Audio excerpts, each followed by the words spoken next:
Halo, selamat datang. Yuk, kita ambil jeda sejenak, tarik nafas yang dalam, hembuskan perlahan. Di sini, di ruang yang aman ini, kita akan coba memahami sesuatu yang mungkin lagi sering kamu rasakan. Pernah nggak sih kamu ada di penghujung hari, badan rasanya berat, pikiran rasanya penuh, tapi pas kamu coba ingat-ingat lagi, kayaknya seharian ini kamu nggak ngapa-ngapain. Aneh ya? Kalau kamu pernah merasakan itu, kamu nggak sendirian kok. Dan aku mau kamu benar-benar mendengar ini. Rasa lelah yang kamu rasakan itu nyata. Itu bukan berarti kamu malas, sama sekali bukan. Karena seringkali pekerjaan yang paling menguras tenaga itu justru yang nggak kelihatan, yang terjadi di dalam pikiran dan hati kita. Sekarang, yuk kita coba kenalan lebih dekat sama si penguras energi tak kasat mata ini.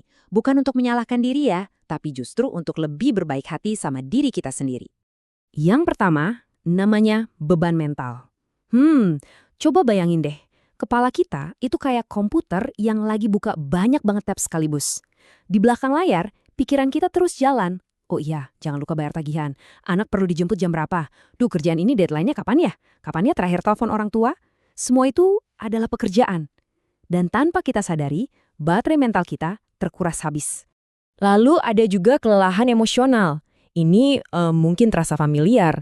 Pernah nggak kamu harus tetap pasang senyum paling ramah di depan klien, padahal di dalam hati rasanya lagi kacau banget? Atau harus jadi penengah saat teman-temanmu lagi ada masalah? Nah, usaha untuk mengelola emosi kita sendiri demi kenyamanan orang lain itu butuh energi yang luar biasa besar. Dan itu sangat-sangat melelahkan. Dan yang terakhir, ada yang namanya kelelahan mengambil keputusan. Mungkin nggak terasa ya, tapi dalam sehari kita itu membuat ratusan pilihan. Dari mulai yang kecil, pagi ini pakai baju apa, sarapan apa, mau balas chat yang mana dulu, sampai keputusan-keputusan besar. Setiap pilihan itu pakai energi, makanya nggak heran kalau sudah sore atau malam, otak kita rasanya kayak ngeheng.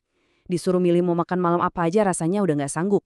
Mendengar semua itu aja mungkin udah bikin tambah lelah ya. Wajar banget kalau kita merasa kewalahan. Jadi sekarang kita berhenti dulu. Tarik nafas lagi, kita akan coba satu hal yang sangat sederhana, semacam pertolongan pertama saat pikiran kita mulai terasa penuh. Yuk kita coba sama-sama ya, nggak usah buru-buru. Pertama, coba lihat sekelilingmu dan sebutkan dalam hati 5 benda yang kamu lihat. Perhatikan warnanya, bentuknya. Sekarang coba rasakan, sentuh 4 benda di dekatmu. Rasakan teksturnya, apa terasa halus, kasar, atau dingin.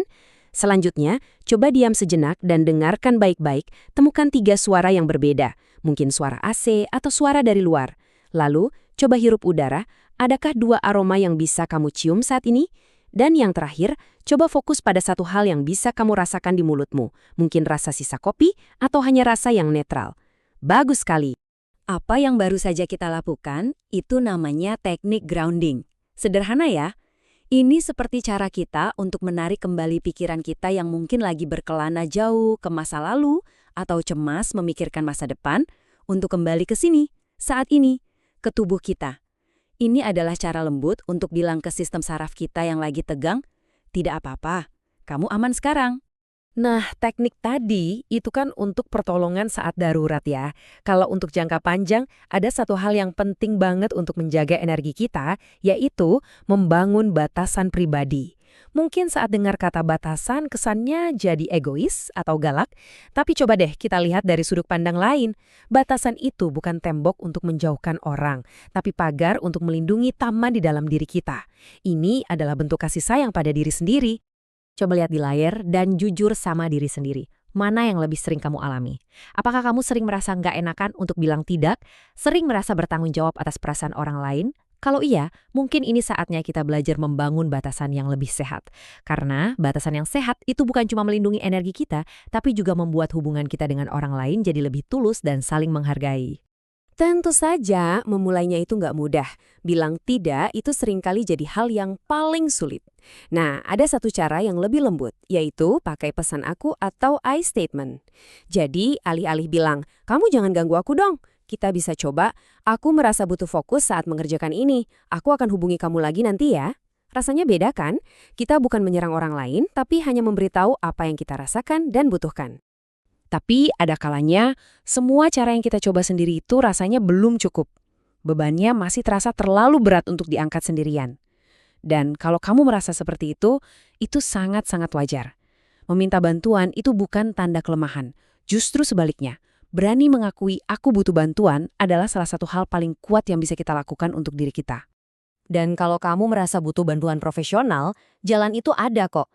Nggak serumit yang kita bayangkan. Misalnya dengan BPJS, alurnya cukup sederhana. Kamu bisa mulai dari fasilitas kesehatan pertama seperti puskesmas, minta surat rujukan, lalu bisa lanjut konseling di rumah sakit. Ingat ya, kesehatan mental itu adalah hak. Kamu berhak mendapatkan dukungan ini. Sebagai penutup, aku ingin kamu mendengar ini sekali lagi, dan semoga ini bisa sampai ke hatimu. Lelah yang kamu rasakan itu, walaupun tidak terlihat, itu nyata. Anggap saja itu adalah pesan dari tubuh dan pikiranmu yang berbisik lembut. Hei, aku butuh istirahat. Tolong, dengarkan pesan itu. Kamu tidak harus selalu produktif. Kamu tidak harus selalu kuat untuk semua orang. Kamu berhak untuk berhenti. Kamu berhak untuk beristirahat.